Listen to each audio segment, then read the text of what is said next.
Bueno, hola a todos. Mi nombre es Juan David Gómez, estudiante de filosofía, y este video es para la materia Filosofía de la Diferencia. Voy a compartir pantalla. Bueno, este video,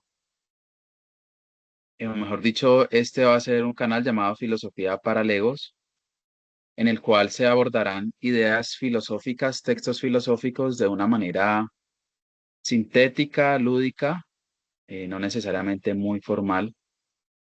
En este caso, los textos a recomendar son Las redes del poder de Michel Foucault y Banalidad de Heidegger de Jean-Luc Nancy.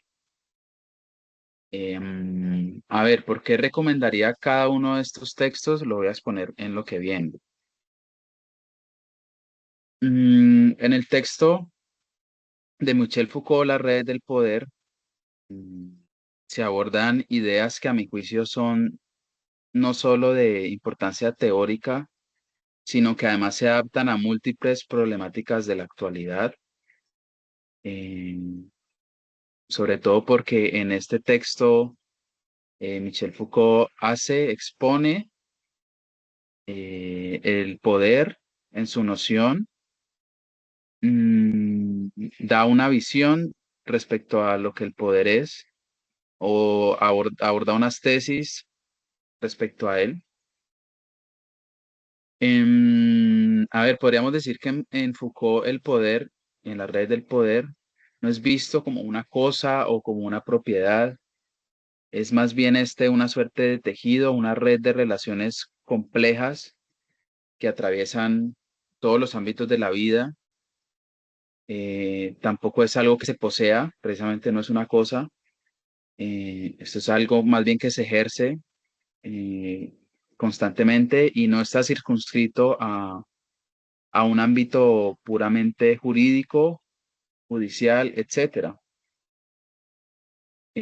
Por eso se puede hablar desde la perspectiva de Foucault de un macro y un micropoder, tomando esta idea que acabé de mencionar, dado que el poder, como ya dijimos, no solo reside en el Estado o en las leyes, el poder, según Foucault, como es esta suerte de red social que nos atraviesa a todos sin exclusión, actúa en muchos aspectos de la cotidianidad de cualquier ser humano, como en un contexto como el que vivimos hoy o posterior a la modernidad.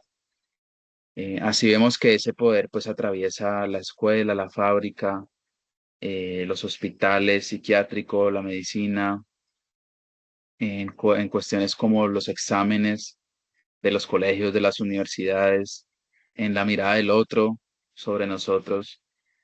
Estos ámbitos, resalta Foucault, son parte muy importante de lo que él concibe como poder. También él señala que el poder ha mutado, digamos, con las mismas mutaciones históricas y económicas de la humanidad. Así se ha pasado gradualmente de un poder ejercido por un soberano, un poder monárquico, se ha ido gradualmente hacia un poder que él llamará disciplinario. Esto se puede ver reflejado como ejemplo concreto en los cambios de las penas a los acusados o condenados, ya que, digamos, antes de la modernidad, normalmente el castigo se hacía de manera pública, se mostraba una crueldad de manera explícita. Digamos que estos mecanismos se han refinado y más bien hoy en día o posmodernidad hablamos de un poder ejercido a través de la disciplina. Así se gobiernan cuerpos a través de conductas, normas, horarios, evaluaciones, etcétera. Así pues, podemos hablar de un paso de lo soberano a lo disciplinario, de un poder vertical del monarca al súbdito, a un poder más difuso que se diluye en este tejido, en estas redes de poder. Y podríamos decir entonces que vivimos en una sociedad disciplinaria.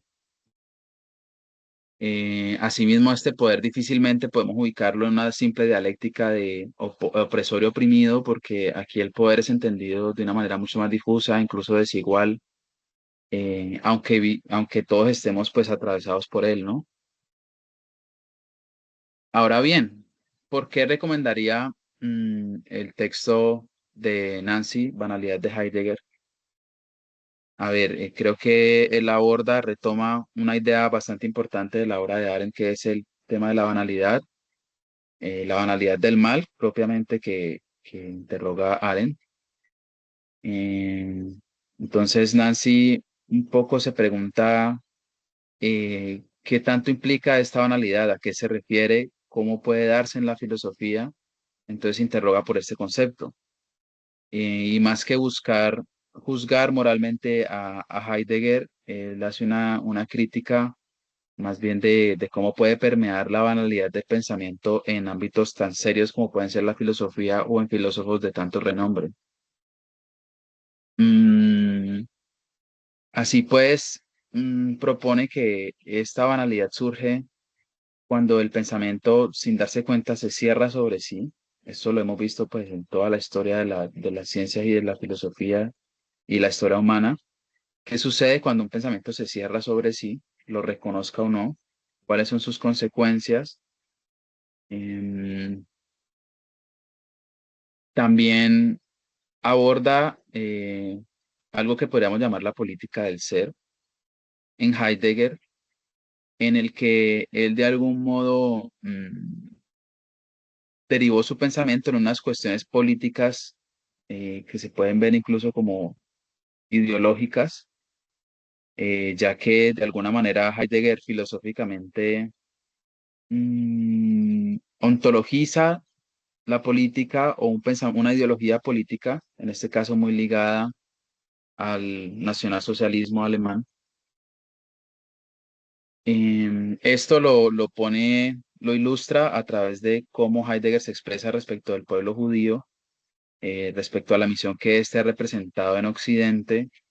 eh, y digamos que este autor, Nancy, denuncia que de pronto Heidegger ha generalizado, o sea, ha ontologizado categorías igual muy metafísicas, que pueden resultar muy metafísicas o abstractas, como la de pueblo mismo, aun cuando Heidegger se proponga superar la metafísica. Entonces esto parece una paradoja causada en gran parte por esta banalidad que puede permear el pensamiento. Así pues, también él expone estos mecanismos, entiendo yo, para que nos cuidemos nosotros, pues como filósofos o como seres humanos o como seres pensantes en general, eh, de este fenómeno que puede ocurrir hasta en las mentes más ilustradas, exponiendo que el pensamiento, por más refinado que sea, no está necesariamente exento de verse permeado de la banalidad. Y sobre todo porque esto no se queda en una cuestión teórica y de papel, sino que termina por tener efectos que muchas veces nadie se espera, como lo pueden ser los regímenes totalitarios o los campos de concentración.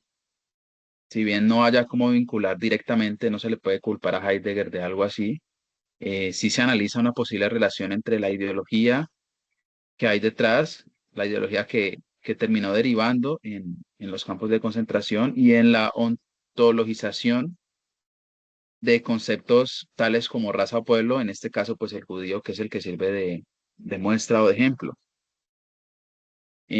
Así pues, frente a esta banalidad, Nancy propone una filosofía del ser común, desontologizando, digamos, las nociones de pueblo, raza, entendiendo que el ser siempre, la categoría ser siempre rebasa todas estas otras categorías y no tendríamos cómo agotarlo en ellas, porque este ser acontece en todos nosotros, sea donde sea que nos ubiquemos.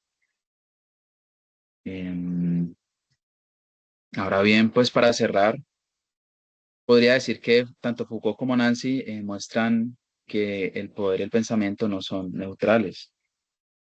Ambos exigen, por esta misma razón, una vigilancia crítica, em, aun cuando, como dije antes, ya tengamos un conocimiento muy desarrollado en cualquier área, aún la filosofía, sociología, política, la que sea, nunca llega un momento en el que estemos exentos de que esta banalidad del pensamiento permee al pensamiento mismo y sobre todo de las consecuencias que lo queramos o no puede pueden darse a raíz de. Así que bueno, este es lo que puedo exponer, lo que me ha nacido exponer para esta ocasión, filosofía para Legos. Espero haber sido claro en la medida de lo posible. Y gracias por ver este video. Nos veremos después.